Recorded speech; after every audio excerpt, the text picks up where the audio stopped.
List final అయితే చేసుకుంది, ఒక్కొక్క స్థానం నుంచి ముగ్గురు అయితే ఉన్నారు అనేది మనకి.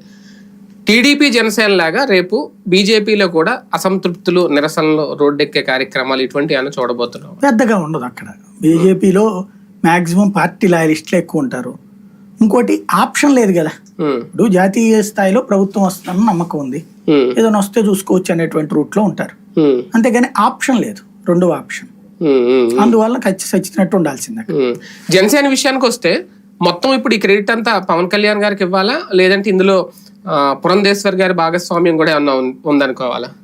పవన్ ని చంద్రబాబు, అమిత్ షా ఇద్దరు వాడుకున్నారు ఓ రకంగా.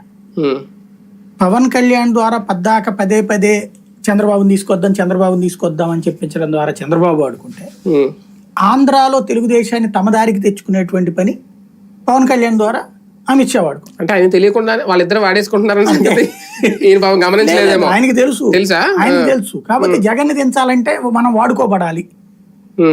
ముందు ఆయన కోరిక ఒక్కటి, ఆయన అర్ధరాత్రి పూట నిద్రలేపి నీకేం కావాలని జగన్ దించేయండి అంటాడు.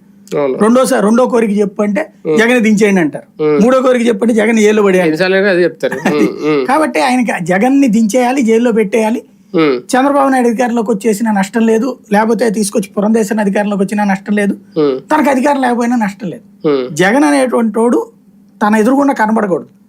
వీలైతే అవకాశం ఉంటే గనక అన్ని న్యూస్ ఛానళ్లలో జగన్ వారి కార్యక్రమాలు బ్యాను, యూట్యూబ్లో అన్నిట్లో బ్యాను పెట్టి అవసరమైతే జగన్కి వ్యతిరేక కథనాలు వేసే వాళ్ళకి ప్రోత్సాహకాలు ప్రకటించడం లాంటివి కూడా చేస్తారు. రేపు పొద్దున ఆయన గనక పూర్తి అధికారాలు వస్తాయి. ఆయన చాలా కష్టపడ్డారని ఆయన చెప్పుకున్నారు కాబట్టి ఆ పాయింట్ లోనే మాట్లాడుకుంటే, అంత కష్టపడి తీసుకురావడం, కలపడం సక్సెస్ అయితే అయ్యారు ఒక రకంగా. ఆయన పాయింట్ ఆఫ్ వ్యూలో అయితే సక్సెస్ అయ్యారు.